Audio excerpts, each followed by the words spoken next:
রবিউল আউয়াল মাসে নির্জনে আল্লাহর এই জিকিরটি ৭০ বার করুন। ৭০ বছরের গুনাহ মাফ হবে, জান্নাত নসিব হবে, দোয়া কবুল হবে, ভাগ্য খুলে যাবে, আশা আকাঙ্ক্ষা পূরণ হবে। রবিউল আউয়াল মাস হিজরি সনের ৩য়তম মাস। এই মাসটি ১২টি মাসের মধ্যে ফজিলতের দিক থেকে ঊর্ধ্বে এবং এই মাসের মর্তবা সর্বাপেক্ষা বেশি, কারণ আল্লাহ পাকের সৃষ্টির সেরা ১৮,০০০ মাখলুকাত সৃষ্টির উছিলা মহান আল্লাহ পাকের সর্বাধিক প্রিয় সর্বশ্রেষ্ঠ মানব দোজাহানের সর্দার সাইয়্যিদুল মুরসালিন ইমামুল মুরসালিন খাতামুন নবীন রহমাতুল লিল আলামিন আমাদের হৃদয়ের স্পন্দন কলিজার টুকরা জনাবে মুহাম্মদুর রাসূলুল্লাহ সাল্লাল্লাহু আলাইহি সাল্লাম রবিউল আউয়াল মাসের ১২ তারিখে সোমবারের দিন সুবহ সাদিকের সময় জন্মগ্রহণ করেছেন, চলে গিয়েছেন, ইন্তিকাল করেছেন। বিশ্ববাসীকে সুখ সাগরে ভাসিয়ে মহান প্রভুর সান্নিধ্যে চলে গিয়েছেন। রবিউল আউয়াল মাসটি আল্লাহ তাআলার কাছে অনেক পছন্দনীয় একটি মাস, বরকতপূর্ণ একটি মাস, ফজিলতপূর্ণ একটি মাস, মাহাত্ম্যপূর্ণ একটি মাস, তাৎপর্যপূর্ণ একটি মাস। এই মাসের মধ্যে রাসূলুল্লাহ সাল্লাল্লাহু আলাইহি সাল্লাম যখন জন্মগ্রহণ করেন, রসুলের জন্মটি অলৌকিক একটি জন্ম। ইতিহাসের পাতায় স্বর্ণাক্ষরে লিখিত আছে রাসূলুল্লাহ সাল্লাল্লাহু আলাইহি সাল্লামের জন্ম স্বাভাবিক কোনো জন্ম নয়। রাসূলুল্লাহ সাল্লাল্লাহু আলাইহি সাল্লাম যখন জন্মগ্রহণ করেছেন, আল্লাহ তাআলা এই পৃথিবীর মধ্যে অলৌকিক অনেক ঘটনা সংগঠিত করেছেন। রাসূলুল্লাহ সাল্লাল্লাহু আলাইহি সাল্লাম যখন জন্মগ্রহণ করেছেন, কাবা শরীফের মধ্যে ৩৬০টি মূর্তি ছিল, যে মূর্তিগুলো আল্লাহর তাআলার সিজদায় অবনীত হয়েছে।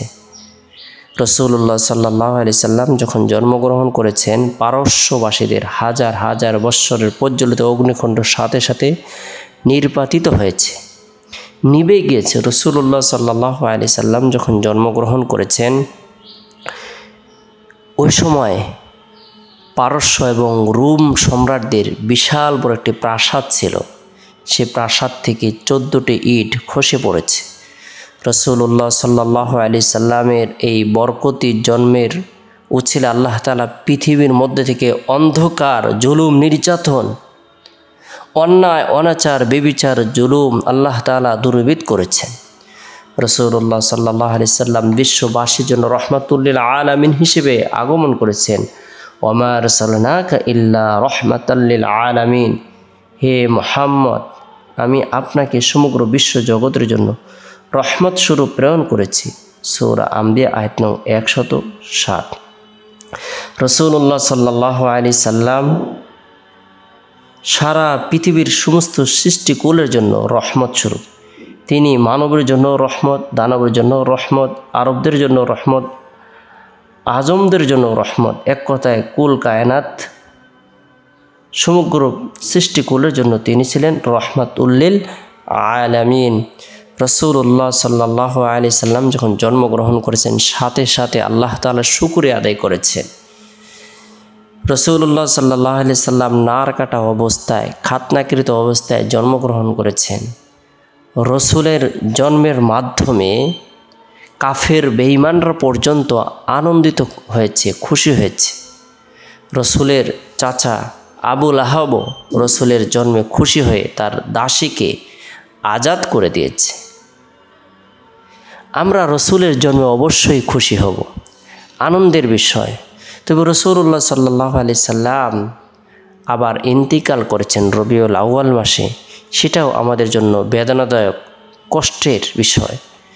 রাসূলুল্লাহ সাল্লাল্লাহু আলাইহি সাল্লাম তার জীবদ্দশায় তার জন্ম উপলক্ষে কী আমল করেছেন, আমাদের কি আমল করা উচিত, এই বিষয়গুলো আমরা জেনে সেভাবে রবিউল আউয়াল মাসটিকে গুরুত্ব প্রদান করব, গুনাহ থেকে বেঁচে থাকার জন্য চেষ্টা করব, রসুলের জন্ম বৃত্তান্ত বিষয়গুলো নিয়ে আলোচনা করব। রাসূলুল্লাহ সাল্লাল্লাহু আলাইহি সাল্লামের জন্মটাকে আরবিতে মিলাদ বলা হয়ে থাকে। আমাদের নবীর জন্ম অর্থ হলো মিলাদুন নবীর জন্ম। সুবহানাল্লাহ। রাসূলুল্লাহ সাল্লাল্লাহু আলাইহি সাল্লামের মিলাদ নিয়ে আমরা আলোচনা করতে পারবো, সেটি আমাদের জন্য আলোচনার বিষয়। কিন্তু রাসূলুল্লাহ সাল্লাল্লাহু আলাইহি সাল্লাম তার জন্ম উপলক্ষে প্রত্যেক সোমবারে নফল রোজা রাখতেন।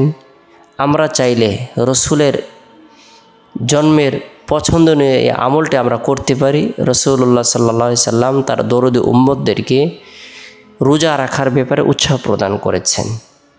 রোজা কাল কিয়ামতের দিন বান্দার জন্য সুপারিশ করবে। তাই আমরা নফল রোজা রাখার জন্য চেষ্টা করব। রবিউল আউয়াল মাসের সোমবারের দিনে নফল রোজা রাখার জন্য চেষ্টা করব। বিশেষ করে 12 রবিউল আউয়াল এর মধ্যে আমরা নফল রোজা রাখার জন্য চেষ্টা করব। এরপরে রবিউল আউয়াল মাসে নির্জনে গুনাহ মাফের উদ্দেশ্যে তওবার নিয়তে আমরা 70 বার ইস্তিগফারের আমল করব। দিনে অথবা রাতে দৈনন্দিন এই আমল আমরা করে যাব।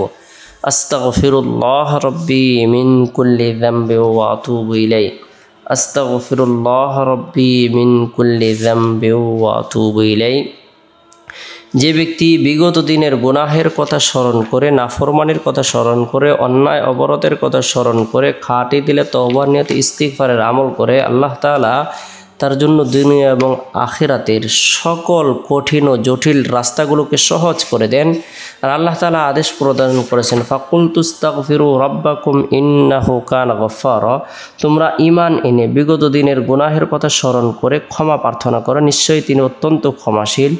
যে ব্যক্তি ক্ষমা প্রার্থনা করবে আল্লাহ তাআলা তাকে পার্থিব উপকারিতা প্রদান করবেন। ইরসিলিস সামাআ আলাইকুম মিদরারা ওয়া ইমদিদুকুম বিআমওয়ালি ওয়া বানিনা ওয়া ইয়াজআল লাকুম জান্নাতি ওয়া ইয়াজআল লাকুম আনহারা। তিনি তোমাদের উপর অজস্র বৃষ্টিধারা ছেড়ে দিবেন, তোমাদের ধন সম্পদ ও সন্তান সন্ততি বাড়িয়ে দিবেন, তোমাদের জন্য সবুজ শ্যামল বাগ বাগিচা স্থাপন করবেন এবং তোমাদের জন্য নদী নালা প্রবাহিত করবেন। সূরা নূহ আয়াত 11 থেকে 12। আমরা যদি ইস্তিগফারের আমল করি আল্লাহ তাআলা সন্তান সন্ততির মধ্যে বরকত প্রদান করবেন। গুরুত্ব সহকারে এ মাসে ইস্তিগফারের আমল করব।